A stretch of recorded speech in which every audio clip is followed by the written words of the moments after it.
Hey, Mercy Church, it's good to see you. I'm so glad that you're with us this week at Community Group. It is week 2. We just finished our sermon called Invest in Eternity. I'm here with Pastor Spence. Good to see you, brother. Yeah, man, let's get into it. We just finished Matthew chapter 6, a passage in the Sermon on the Mount, Jesus' most famous sermon. Right. It is something that I think is interesting about that sermon is I don't think a lot of people would pick up that Jesus talks so much about money. Yeah. He addresses money a lot in this passage. Why do you think we often overlook that? Oh man, that's because we're getting into it. Group's getting into it, and as y'all get into it, that's a good place to start of just recognizing. I'll say it this way: when you're in the middle of, let's say you got a series of things that you're hoping to do. Let's take New Year's resolutions. I got these things I want to do. The thing that is going to make you most uncomfortable is the thing you're most likely to avoid, the thing you're most likely to procrastinate. And I find when coming and reading the Bible, the things that confront us the most are often the things we want to just read past. We want to avoid it. Yeah, does that make sense? Like we tend to want to read past, and y'all down to like our eyes will just glaze over the things most likely to disrupt the patterns of life that we've been living. It's the hardest heart work to actually dig into the things that are going to cause the most disruption as we conform to what God has called us to. And certainly this is going to be true with our money. So right there, smack in the middle of it, I'm going to give you some good news, right? As Jesus calls us to this really radical way of living that is completely opposite, counterintuitive to the way the world calls us to live. He finishes this section. If you actually read on a little more from the section we covered in the sermon, he's going to talk about how he cares for the birds of the air, how he clothes the lilies of the field. And he goes into a commentary that often we only take to be about anxiety. Right. But it's actually, because that's a little more comfortable. All I do with anxiety is abstract. Anxiety ain't going to hit my bank account. Right. But it's actually about, therefore you can trust him with our money. Yeah. Right? So hopefully by the end of this, what you get is this thing that is very disruptive. We often look over this kind of thing, even though Jesus taught more on money than he did on heaven or hell or prayer or a whole lot of other things. He talked about it because it's very practical to real life. Where this thing lands is, man, we can trust him. Right. He's good and we can trust him. So as you actually do the heart work of digging in, guys, and listen, that's what we're calling one another to do. Do the heart level work of digging in and say, man, I want to conform every area of my life, including this one, to what God calls me to. What you can trust is he's faithful, he's a provider, he loves you, and he's after your heart. That's right. And I think that's what the Sermon on the Mount is all about. Right. Like he really is. He's after your heart. Yep. And in verse 21, he says, for where your treasure is, your heart will be also. So as you think about, Pastor Spence, those sitting in community group right now, you know, so many of us, including me, and I know including you, like we want to invest in earthly treasure rather than in heavenly treasure. Why do you think it's so hard for us to think and prioritize heavenly treasure first?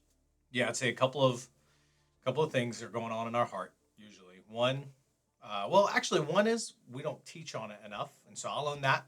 So we don't teach on it, talk about it enough. Then it makes sense that we don't prioritize it enough in our life, right? Another is it's going to make us uncomfortable. And so we don't want to do that, which, again, it goes back to we don't want to do that, which is uncomfortable. But here's what I'll say, guys.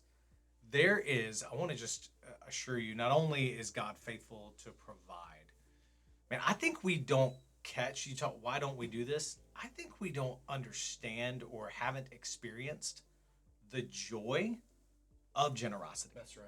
So because we haven't experienced the joy of generosity, we don't see a real compelling vision for why we should. Honestly, telling me that I have to do it, it's tough. I mean, it's God, so I should. Right. But it's not as compelling as the experience of what happens when I do it. But here's the thing, God's after your heart, and money is certainly a window into your heart, right?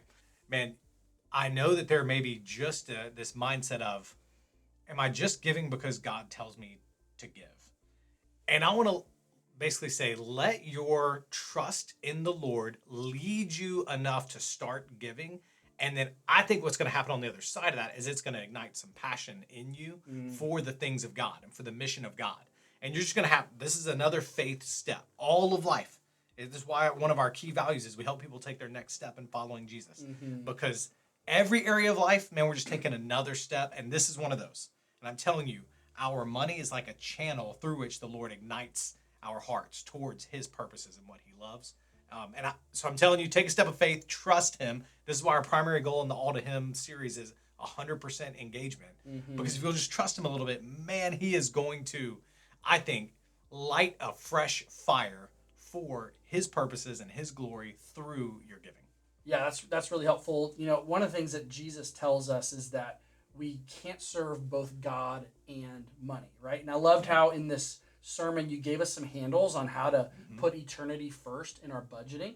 What about the person, you know, is sitting in community group right now, and this is brand new to them? What's your encouragement for that person? All right, let's try and keep it simple concept.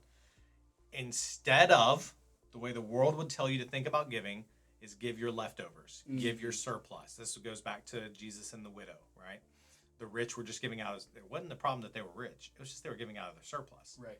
So let's, instead of, all right, what am I going to spend? And then maybe I'll think about saving. And if there's anything after that, maybe I might give. In view of the mercies of God, let's flip that. That's good. First, I'm going to think about giving. What does God call me to give? Well, you can go into the sermon and everything. The tithe, that's our disciplined, routine giving.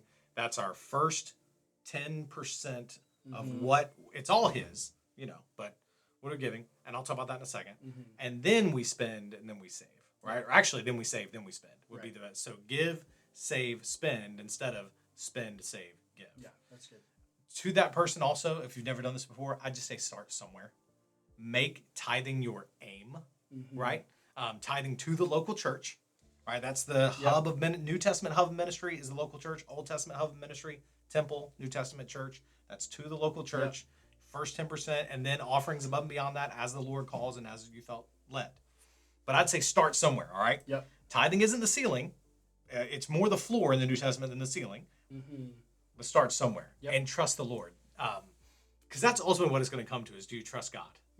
There's a story that I probably don't have time for, so I'll tell you the really short version of an older pastor who a couple came in, never given before, and said, I don't know if we can really give God 10%. Here's the check. We're really struggling to actually do it.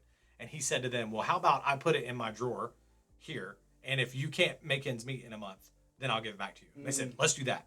And he goes, are you kidding? You trust me more than you trust God? Wow. And it was this cool like flip moment for them of, oh, wow, we really are trusting more in man than we are in the Lord, and we're just having trouble trusting God. Yeah. Now, my point in that is just start somewhere and see if God doesn't align your heart more to what he loves. And then to the person that's been giving for a while, man, there's the question of, this is why we set this up as all to him, right? I tell you, lay out the 5 things most valuable to you in your life and ask, man, am I stewarding? Ask the Lord, am I stewarding these things to your glory, or are you putting your finger on any one of those things, Lord, and saying, maybe this has been stewarded to my own comfort and pleasure, not first and foremost to your glory. He may say all 5 of those things. Yep. Keep going. Yeah. Praise God if he does. Yeah. Keep going.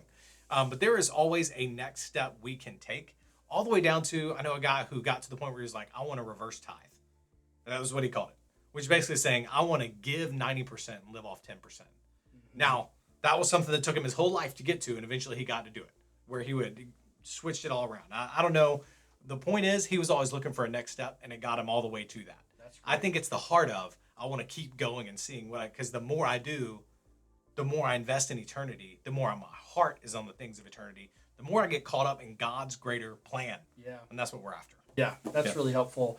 And again, like as we close, as you jump into community group, something I just want you to hear, like from this sermon, from this whole series, this All to Him series, God is not after your money, he's after your heart. Yep. But he gets to your heart through your money. Right? Yep. So we're going to transition now into our community group time. Make sure you bring this book every week because we're going to be going through this in our sermons, also in our community group guides. And listen, we're so thankful to pastor y'all and to be a part of this church. So as you go, be blessed. Mercy Church, you are sent.